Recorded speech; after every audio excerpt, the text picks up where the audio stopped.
Hello, you're welcome to another beautiful edition of Locker Room on VOP TV. I am Jerry Amplia, your host for today. Alright, joining us virtually is Olumaiwa Lao, who will be giving us his expert analysis as far as football is concerned on the show. And I have Tosin, who makes a return as well to be a part of it. And of course, today again, I have the Red Devils all beside me. But definitely, I'm not going to make the show devilish. We'll make it as godly as possible. All right, great to have you, Tosin, on Locker Room this evening. Good evening, Jerry. Good evening to our viewers out there. It's another day to talk sports again, and interestingly, it's a Manchester United day. Let's not be unfair to the Blues. No. I'm saying it's a Manchester United day because I'm a Manchester United fan. Because I'm not talking about that. I'm not even predicting the game yet. Yeah. I'm talking about that. It's a Manchester United day. It's a Manchester United game day. So it's going to be interesting. We had some crackers yesterday in the Premier League, even in the German Cup, down to the French Cup, the Coupe de France. Already we have finalists for the Coupe de France, and also finalists for the German Cup already. So it's been interesting, and as the season is ending, me personally as a Manchester United fan, I'm looking forward for this season to end. Alright, leave all to season because there's no hope. The only hope for Manchester United this season. Wow, Jerry, you have to do that to me. It's actually the Europa League. Yeah, of course, they'll settle for the Europa League. I'll probably play in the Champions League next season. Okay, as like Mario is looking behind the scenes, already laughing and of course showing excitement. I understand why. Good evening, Mario. Great to have you on Locker Room. Good evening. It's interesting to be here. I mean, you are a Liverpool fan. Obviously, this is your time to brag. However, what I would say is this: wait till they play your match today. However, like Tosin said, it's a match between two inconsistent teams. We are not really expecting much. Mayo, you came no holds back today. What's going on? No, I mean it's the truth. I mean, whatever happens today, I've already said it. I'm not staking my hope on any of those teams. Whatever they play today, I will just accept. However, we are finalists in the Coppa Italia. The German Cup. There's a finalist already. PSG also making it to the final. We have a whole lot to unveil for our viewers. But I always say we are always here to break it down. All right, let's start with the home front because they say charity begins at home. In the Nigerian Premier Football League clash on Wednesday, Kano Pillars suffered a 5-0 defeat at the hands of Enyimba. The title holders showcased a dominant performance with goals scored by Joseph Atule, who backed the Braves, as well as Happy Ekutoziam. Chijoke Mbauma, definitely has been on fire this season. And the highest goal scorer in the NPFL. Alongside Alade Balogun, they all ran riots to say welcome to Finidi George, who was on duty with the national team. What a way to tell him we still have what it takes. And of course, the coach making the big entrance with a five goals plundered against almighty, supposedly in quote, Kano Pillars. And that's us plunging to third on the table. That is impressive from where they were home side, but Kano Pillars losing because they have always had their pride anyway. Kano Pillars is one of the strongest teams in the NPFL. They got a lot of history, and they losing to 5-0 to that team yesterday was not the best of them.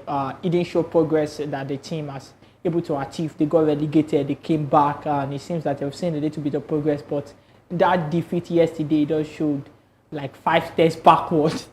That was stunning. Well, we still saw an appearance yesterday from a league legend. They call him the Pele of Nigerian football. That is Rabiot. Got some minutes in the game yesterday, and we saw him extend the shirt with that young midfielder. And I'm sorry, that guy will be leaving Enyimba soon. That guy is prolific. I'm talking about Daniel Daga. Very, very impressive midfielder. Got into the team at 18 years of age. A lot of people were saying that he's probably going to sit in the bench, but he has been starting games back to back for this Enyimba team and playing as a lone holding midfielder. Impressive for me. Impressive for me, man. Interesting times for him ahead of him, but yesterday. But apart from that, I think we saw a lot of dramas in the MPFL yesterday. Bende insurance, other Bende. Yeah. They find Monday or Dige. in Benin. Other Bende, Naja Tornado, struggling side came to do them something. In Benin, don't forget that Benin is one tough place to go. Don't forget that. The thing is that I think the fans in Benin had calmed down. Don't forget that it was this same Benin that the Super Eagles went to play 4-4 with Sierra Leone. And you know what happened in that game now? You know what happened? After their boss was pelted with a lot of stones. I'm not an advocate for violence. But Monday Odige, the coach of their home team, lost 3-1 to a Niger Tornadoes that is struggling, that is in the relegation zone. He will explain tire. Mario, I'd like you to react to that. It looks like Fidelis Ilechukwu Rangers will start looking at their back, taking a look at the victory of Enyimba, beating Kano Pillars. They are now second on the table. And of course, if you take a look at it, just 48 points for Enyimba, and of course 51 for Rangers. And Ilechukwu said he was not happy with the performance of his side during their game. Though they won, he was still not impressed, meaning that he's already worried about Enyimba. But what a way for Enyimba to announce that they are still going to challenge for the title this season. Well, I mean, to be honest with you, the league this season is a bit competitive. However, I wanted to say some few things. But I'm not impressed with the total point tally. I mean, if you have played 28 matches and the first team is lying on 51 points, the remaining, you have the first team losing about 7 games, the second team losing about 10 games, and the rest of that.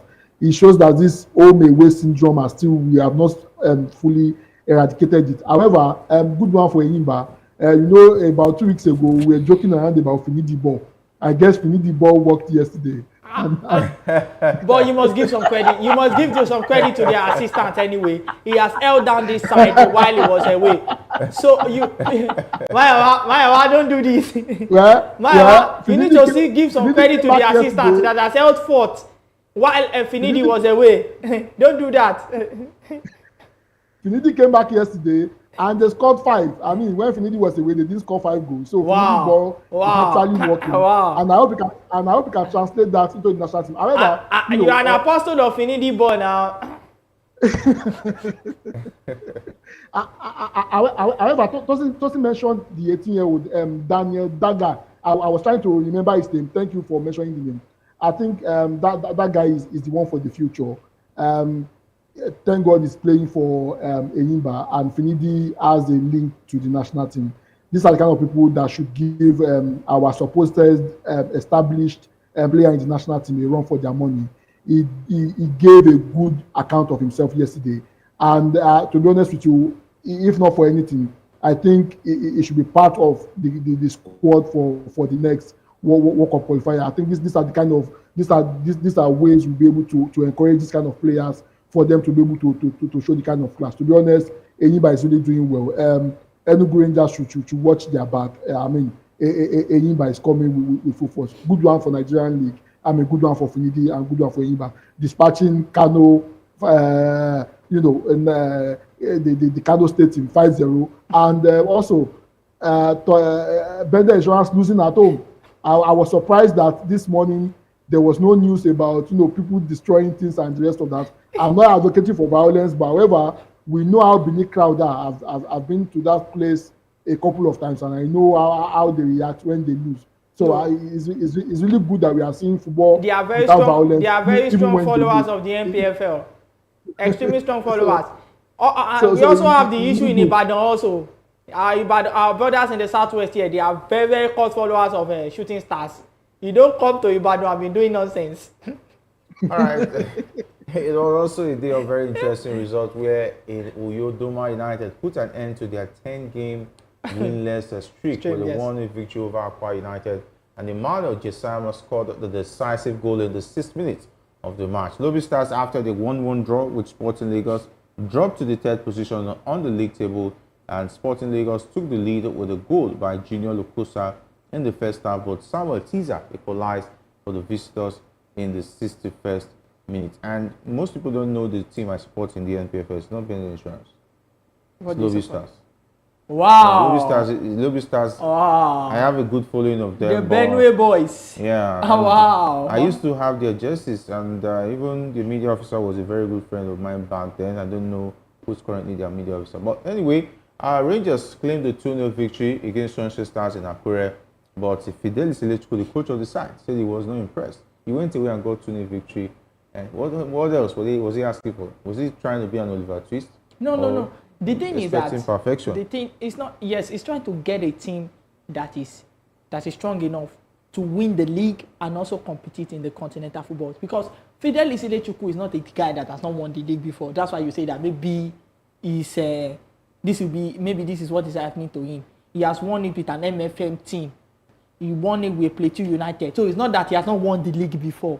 So he understands what he means by he needs a team that can move to the next level, and he needs that Rangers team to be on top. Yeah, kudos to him. In recent time, he has been getting away wins. He got a one away win recently, and it looks as if in the MPFL this season I did my house. You know if you beat me syndrome, Maya White talked about it a while ago. Is beginning to end. So there's no longer I'm in my house. You cannot beat me. People are coming to be. We saw Aqua United. Aqua United have been struggling right now. It's as if they are the Chelsea of. I don't want to do this. They are the Chelsea of MPFL. They are just giving point to everybody. Come and take your own 3 points or 1 point. Just collect something. But they're not spending up to a billionaire yet. But some investment have been done in the club anyway. They have done so because in recent times some of their players have gone outside Europe. I've gone outside the Nigerian league. They have got some money to invest in the club, and you know that when it comes to Aqua United, is not a team that is short of investment. So we cannot say maybe because they have not got their coaching right. They had this man Iene that left Rivers United as an assistant coach. Since he left that job, the team has been struggling. Maybe they're going to be back next season to challenge for something when they finally find somebody that can take that team to the next level. All right, let's talk about the latest FIFA rankings. In the latest FIFA World Ranking released today, April 4th, Nigerian Super Eagles experienced a drop from 28th to 30th position. The rankings were made public by the World Football Governing Body FIFA on their website. In Africa, the Eagles currently occupy the 3rd spot, trailing behind the Atlas Lions of Morocco and the Teranga Lions of Senegal. Morocco holds the top position in Africa and stands at 13th place globally, while Senegal secures the 2nd spot on the continent and the 17th place in the world rankings. The previous ranking released in February witnessed a significant climb for the Eagles as they ascended 14 places to reach the 28th position. And the notable improvement was attributed to the team's performance at the 2023 African Cup of Nations in Cote d'Ivoire, where they secured a 2nd place finish. The rankings, we can still say, is still fair for the Super Eagles. 28th position is still not bad for a team that is gradually finding its way back. And they're currently 30th in the world right now. This is so I want to go nose bad like Mayawa started. Mayawa talked about Mayawa was talking about the other time, was talking about Finidi Ball, saying that he won 5 goals to nothing. But do you know that Finidi Ball was the one that cost us a drop into 2 places, losing 2-0 to Mali, 2 goals to nothing to Mali on a neutral ground. They beat Ghana too. They beat Ghana. Even teams like Comoros have been beating Ghana. You can do better than that now. so why are you making it seem as if no? Yes, the rivalry is there, but we know that when it comes to African football, in recent times, Ghana is no match for Nigeria. Yes, they come with that zeal anytime they are playing Nigeria because that rivalry is there. You talk about the Jollof rival, but when it comes to African football, the progress that Nigerian football has had, you cannot compare that to Ghana. Yes, even when it comes to continental football, they have done better than us. Teams like Dream FC, Asante Kotoko in recent times have done brilliantly well in continental football, especially the CAN Confederations Cup. But apart from that, that's the only thing you could talk about. Our women's football is going well. The Super Eagles, they just need to fix their coaching challenge. And you know that you have a very strong team ready. You have a very strong team to pick. even fly from the MPFL, there are foreign players to pick from. And so, so I'm saying that it's an unfortunate situation, but I'm hoping that at the FIFA World Cup qualifiers, the team can pick back their numbers. They really need to pick back their numbers because there's no international break again until that. There's no international break in Africa again until that, which is dangerous anyway. Which is dangerous because after the season ends, clubs in Europe, players in Europe and countries in Europe and South America, their rankings might also improve. So because they're going to play in the Copa America, they're going to play in the Euros also. So some teams that are playing in the Euros or the Copa America may get their numbers jacked up, depending on where they are. So, but I hope that Nigeria can go back soon. Mayo, looking ahead of the 2026 World Cup qualifiers, the Eagles' opponents in Group C experienced the misfortunes, talking about South Africa's Bafana, and we know now they've dropped to the 59th position. But definitely some will say rankings doesn't matter when it comes to 11 versus 11. So it's going to be a cleanly contested one to look forward to. 30th versus 59th position. Talking about Super Eagles against South Africa. 29 places. Yeah, that's 29. Well, you know, definitely, I wasn't surprised when I saw the ranking. I mean, yes, we lost to Mali, breaking the record of 49 years. However, we cannot brush Mali aside. Mali gave a good account of themselves with the kind of array of stars that they've arranged together. Yes, they didn't do any Nations Cup, but overall, they've been playing some good football before that particular Nations Cup, and that the same goes to Morocco too, who has been playing fantastic football before their dismal performance in the Nations Cup. However, I want to slightly disagree with Tosin. Yes, and I will say it over and over again. We cannot judge somebody because he scored 1/2. I don't think that's fair enough for us to judge somebody. Yes, I joke around about Finidi Ball and the rest of that. Finidi Ball got us to 30th position. Finidi Ball will get us to the World Cup if they leave him alone. So it's going to improve our ranking. To be honest, you know, I so much believe in the local coaches and just that. And the reason for this is this. To be honest with you, throughout the World Cup qualifiers, if they allow somebody like Finidi George or one of these our local coach, if they allow them, you know, tinker the team, I think we will get to see a whole lot of our local boys, you know, getting a say in the national team. I mean, we talked about that Daga the other time. These are the kind of people we should be encouraging to get to our national team. To be honest with you, and I'm very frank here, I'm not even worried whether we qualify for the World Cup or not. Just I want us to qualify. However, I'm not even worried for us to qualify or not. I want our football to improve drastically, and for us to be able to do that, we should have, you know, a 5-10 year plan for our national team. Not that we should just do fire brigade approach. We want to play in the next World Cup, we go to the World Cup, and we are out in the first round. I want us to have a very solid plan that maybe in the next 5-10 years, you know, we'll see Nigeria play, and a whole lot of us as Nigerians, as sport analysts, as fans, will be very proud, you know, of the kind of team we've been able to assemble. To be honest, that's my concern. To be able to get there, I think we need to give our local coaches the chance to be able to do that. To be honest with you. So I think I agree with Mayo over there. I think I was telling somebody in recent time. I think if you look at the Super Eagles in recent time, there's no be a transition. A while ago, we were getting a transition from the under 20 down to the Super Eagles. We're getting a transition from even under 17 down to the Super Eagles. But in recent time, we have seen that transition has not happened. We get players that are playing on their age. The only person that has been able to transition but did not get minutes at all was Daniel Bamayi, the midfielder that played on the 20 World Cup. We should say thank you to Amaju Pinnick. Daniel Bamayi. He was responsible for that. Daniel Bamayi got the transition from the under 20 World Cup and got to play in the Super Eagles, but didn't get 1 minute. That is what happened. So a lot of I think this guy also play on the age. This guy also play on the age competitions. The guy that just got the recent call up recently. The defender that now plays in Tanzania, Benjamin Tamino of Bendel Insurance. I think he played on the 20, if I'm not wrong, or I think he played with the Chan Eagles.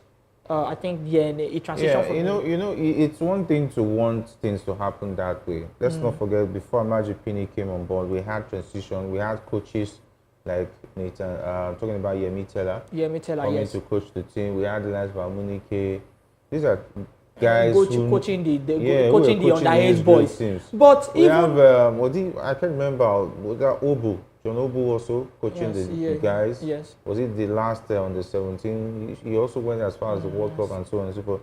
But when we started, when I'm talking about Majupini came on board, we started recycling coaches like Ladamboso, Salisu Yusuf.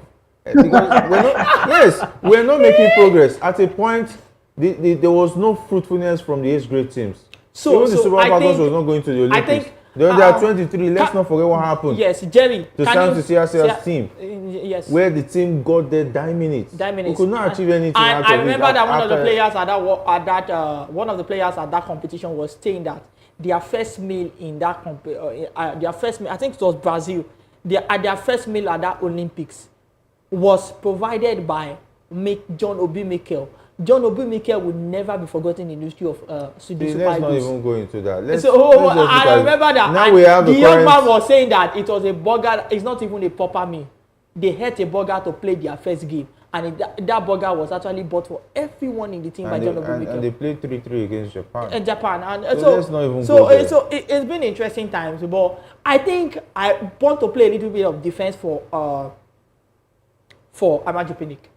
So I think Nigerians were under Amaju Pinnick, great football. So a great football. No. So the reason why I said this is that I think as Nigerians are double standard. We talked about that. Some of those coaches that were on. I remember that there was like a media outcry. Most of those ex-internationals were getting sick, and most of the time people talk about that people talked about that most of this time. The reason why these people get sick is because there's nothing keeping them active anymore.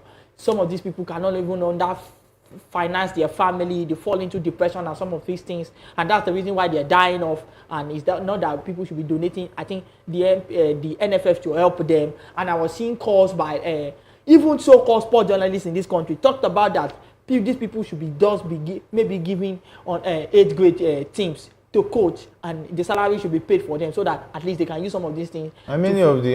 So this is what are we talking about? So this is what I'm saying, that if not even ex-international alone, people that have been coaching in the NPFL for a while and they just fell off the radar, and including people like Salisu Yusuf. You forgot that Salisu Yusuf used to close in the NPFL. What was his record? That's what I'm saying, that a lot of people. Is that when you want to pick a coach, calm down. When you want to pick a coach, you pick a coach based on his antecedents. Yes. Not based on politics and sentiment. And that's where the challenge is. So that is what Amaju Pinnick faced a lot of pressure for some people to say that Shebi is just underage football.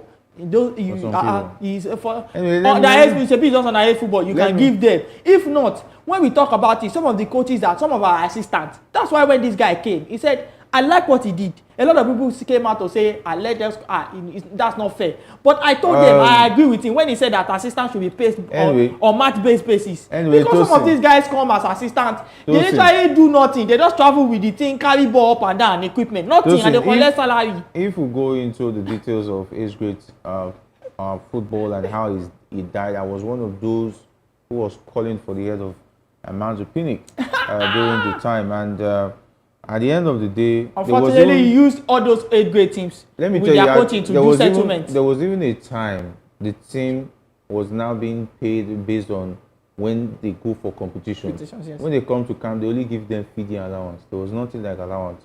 That was how bad it was under Amaju Pinnick. So let's not even go there. All right, let's go over to other stories. This tomorrow, let's talk about our export, where in a remarkable display, Victor Boniface, Nathan Tella, and the Bayer Leverkusen teammate achieved a feat comparable to that of Real Madrid, Juventus, and Inter Milan after securing a 4-0 victory against Fortuna Düsseldorf in the German semi-final on Wednesday night. Boniface and Tella were brought on in the 65th minute as Leverkusen maintained their unbeaten streak for the 40th consecutive game this season, and this marked Boniface's first appearance since recovering from an injury sustained prior to the 2023 AFCON in Côte d'Ivoire. And reports indicate that Leverkusen's win against Düsseldorf now places them alongside Madrid, Juventus, and Inter as the teams from Europe's major 5 leagues to have achieved a 40-plus game unbeaten run across all competitions in the 21st century. Quite a remarkable record, if you want to ask me. And of course, talking about Xabi Alonso has taken these boys very, very far. Maiwa, you want to commend the performance of Xabi Alonso as well as this Bayern Leverkusen side, and it definitely looks like this is the finishing line. We hope they finish well in terms of getting all the titles they are going for. Well, I think it's a good one. To be honest, Xabi Alonso has done a very great job. I can't stop talking about him. Remember, Nathan Tala was chased away from Southampton. He couldn't really do well in Southampton, and that was why he was let go. And look at Nathan Tala today. I mean, he's one of yes, he doesn't get to play all the time. However, anytime he comes on, he shows the touch of class that Xabi Alonso has been able to put in him. In Germany, they used to make a joke. They used to call Bayern Leverkusen, meaning that every time they get close to winning any trophy, they always lose it. At least in the 21st century, they've not won anything. That means in the last 30 years, they've not been able to win anything tangible. And remember, they got to the Champions League final with Real Madrid in 2002, and Zidane took them out. A couple of times they lost the Bundesliga title on the final day. But as it is now this season, it seems the course is about to be broken by Xabi Alonso. They are already in the German Cup final. They are still unbeaten in the Bundesliga. In Europe, they are doing fantastically well. They are still unbeaten. They are dispatching team with reckless abandon. Xabi Alonso has been able to, turn, bring out diamond from death. I mean, imagine the likes of players, some of the rejects that he was able to assemble together, and those guys are doing it. To be honest, I think it's a great one. And one thing people don't talk about is the man management of Xabi Alonso. And also, he doesn't make it all about himself. I remember the day when where they were appreciating him. He ran over to the bench and called the coaching crew to come join the celebration because, I mean, to be honest, it's not the only person doing the job. Every other person behind the scene also contributed to the success. We have players very happy. Even when players are on the bench, they are not disgruntled, and that gives credence to his man management. To be honest, Xabi Alonso has done a fantastic job, and we are seeing the result. There is no stopping Bayern Leverkusen. They are definitely going to win multiple titles this season. Congratulations to Alonso in advance. All right, congratulations to Alonso in advance. Good one from the boys as well. Hopefully they get as much as 2 or 3 titles as far as that one is concerned. They're very, very impressive team. I think Xabi Alonso has done a brilliant job with this team, he and his coaching crew. And the funniest thing is that the goal tally has been shared among all players. So it makes sense. This is what we want to see in modern day football, and this is what modern day football should look like. And this is what Xabi Alonso is showing, that the goal percentage should be shared among the players. You have the goal scorer with 16 goals. You have a Florian Jeremy Frimpong, and Alex Grimaldo at his back. Even Natantella is in that squad. You have midfielders like Robert Adri contributing goals, Ezekiel Palacios contributing. Even Granit Xhaka himself comes in.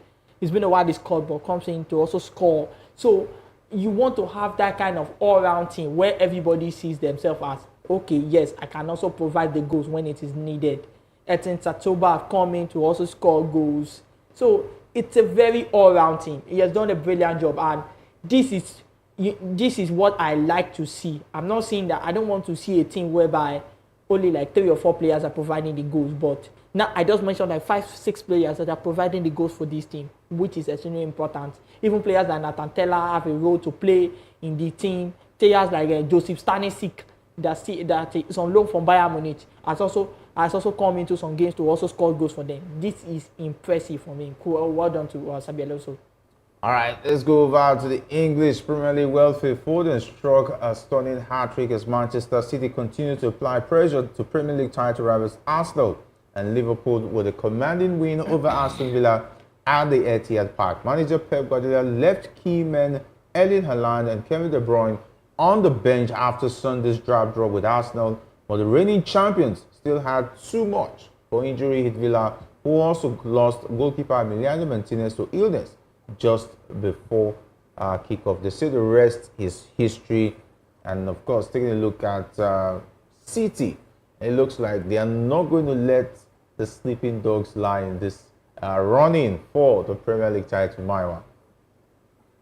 I think, remember the season where Aguero won it the last kick of the game, took away the title from Manchester United and took it to Man City. I think the same thing is going to happen this season. It's going to be a fight to the finish. They are not letting down. They are going at each other, and it's going to be a very tight competition. If you sleep, that might be the end. And this is what we want to see, and that's why there's a whole lot of hype around the EPL as one of the most competitive league in the world. And the matches and the top teams, they are proving, they are making us see the reason why there is this hype around the EPL. However, I think Guardiola has struck again. A lot of people might say he's keeping Haaland and De Bruyne out because of the next match. Yes, they asked him yesterday, and he was trying to be economical with the truth. To be honest with you, he is trying to send a message, and the message is very clear. It means that Haaland, if you don't buckle up, in as much as you performed well last season, I will keep you on the bench and nothing will happen. The same goes to Kevin De Bruyne too. Yes, he's beginning to age and the rest of that. But if you don't, perform to that level of expectation, you will hit the bench. And others who have been looking for the opportunity to be able to prove themselves, will do the job. I mean, kudos to Phil Foden. Yes, Phil Foden has been doing well in recent times, but he took charge of the game yesterday, and he was very fantastic. Julian Alvarez came in, and he was firing on all cylinders. Yes, you might attribute some of the goals to the carelessness of Aston Villa. However, Man City gave a good account of themselves, and Guardiola, has already sent his message again. I won't be surprised if this weekend, when we see the likes of Haaland and De Bruyne back, we see them firing on all cylinders, and that's the reason why Man City is always competitive. If you don't perform to a satisfactory level, even though you have record of performing very well before, you are not too big to sit down on the bench, and that's one thing I like about that Man City team, to be honest with you. All right, did you feel the two players are going to feel hot knowing that they were benched by Pep Guardiola? But there's still a couple of things to go. I think they should understand that at this time of the season, rotation is extremely needed. You don't want to get some of your key players in fatigue. Apart from that, yes, they have not performed. He also knows that you need them in some kind of game. Next week Tuesday, you're going to be playing the UEFA Champions League against Real Madrid.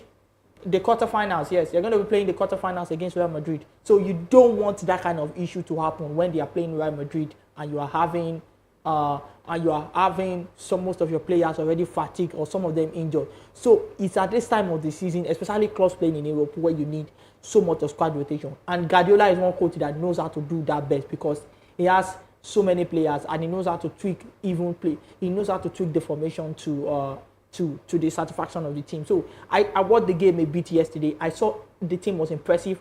Another young man that was impressive in that game yesterday was Rico Lewis. That young man was just fine and also just in that. At first, I thought he was playing as a right back, but I discovered that he was actually not playing as a right back.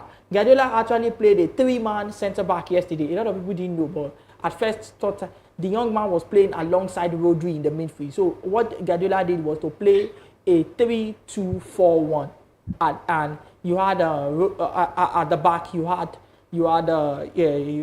this favorite defender in Gosco Gavadio. You had Manuel Akonji and Ruben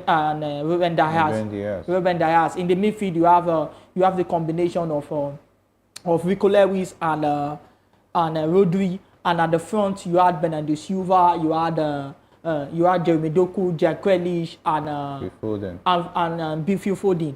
You had Julian Alvarez at the front. Very, very fantastic and solid formation. So I saw what happened in that game yesterday.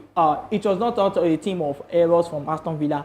They don't have the answer to that Manchester United team. They had injury problems. Yeah, they had injury problems, but apart from that, even Watkins was there, would have been a different kettle of fish. They had to rely on Duran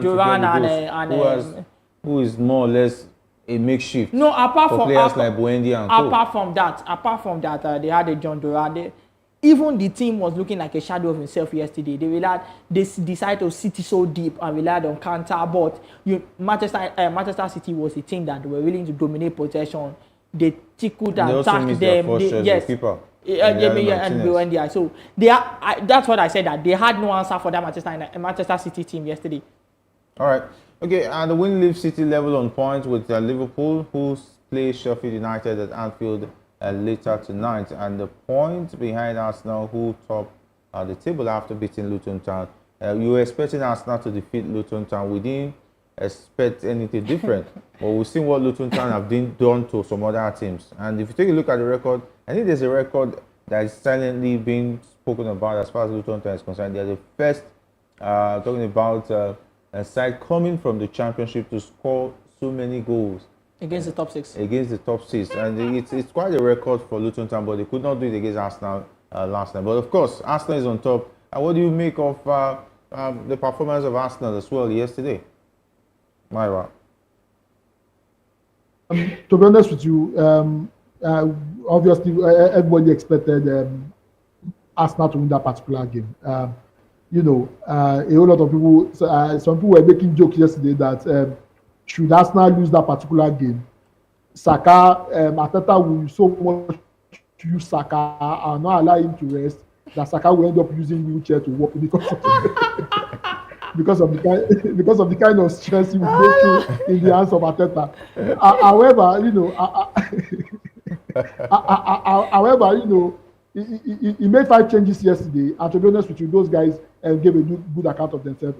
Last season, one of the reasons why Arsenal lost the league was because they never had depth. They never had the opportunity to be able to rotate players. A whole lot of their players were fatigued and they couldn't. They never had answers to that. But right now, they have the luxury of bringing in players from the bench, and those players they are ready to prove they are what a particular Zinchenko, who is already on the wish away list, came in yesterday and did fantastic well. Reece Nelson, who has not started the game in almost 4 years, started yesterday and gave a good account of himself. I mean, it's a good one for Arsenal. Arsenal really gave a good account of themselves, and it's really interesting to see them on top of this. However, my fear has always remained that until the last kick of the game, until the last minute of the season, I still don't see Arsenal, winning that particular league, because we believed in them last season and they won our ticket.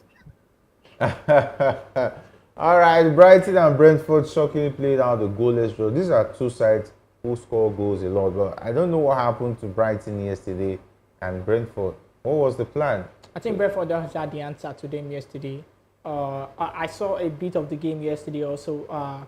Brighton seems like they brought in their A game, but Brentford had the answers to their game. Brentford is a very, very tactical team. They play 3-5-2 formation. That formation can be tweaked to a 5-3-2 when needed. And sometimes some of those players don't wake up. They had a Matthias Jensen that was playing fine at Oseni yesterday. And the coming back of this man, this year striker, what's his name?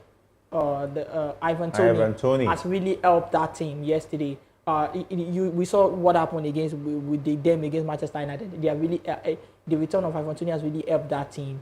Their midfield has been solid, and they got a little bit of depth also.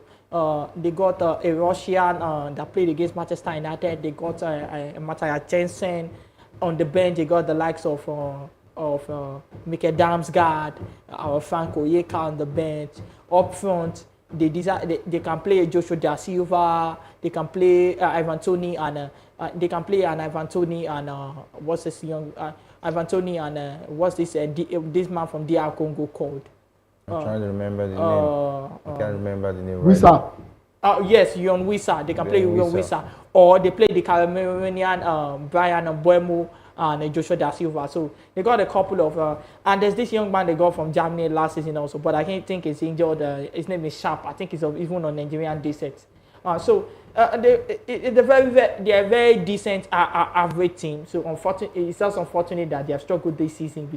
They're struggled with injury this season also. But all right, we have 5 minutes to talk about the biggest match for tonight. Manchester United next visit a Chelsea side who may be reeling in 12th place in the Premier League, but have the ability to beat just about any team Manager Erik ten Hag said on the eve of their Premier League clash.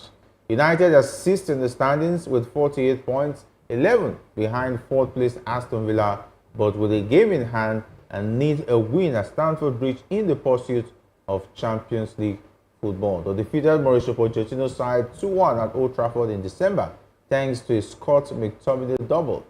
United have suffered a double injury blow with defenders Lisandro Martinez and Victor Lindelof facing a spell on the sidelines for at least defensive problems. The return of Rufai, Varane and Johnny Evans back in training is a welcome sight for the Dutch man. All right, Mario, where will the pendulum swing? These are the two most inconsistent teams in the top. Well, okay, not top six in the league because there's no balance. One is in the top six, one is in the below six, as the case may be. What's your take on tonight's game? It's happening at Stamford Bridge. With all due respect, you expect Chelsea to give Man United a run for their money? Well, to be honest with you, one thing that is certain, the only thing that is certain is that Chelsea is married to 12th or 11th. That's the only thing that is certain. That's the only thing I can confirm. Formerly with 10th any other position. thing about that game, anything about that game, I can't confirm. To be honest with you, I mean, I'm not expecting much. I think it's a 50-50 thing. Depending on the side that shows up. If the consistent Manchester United shows up, yes, Manchester United have the capability to win.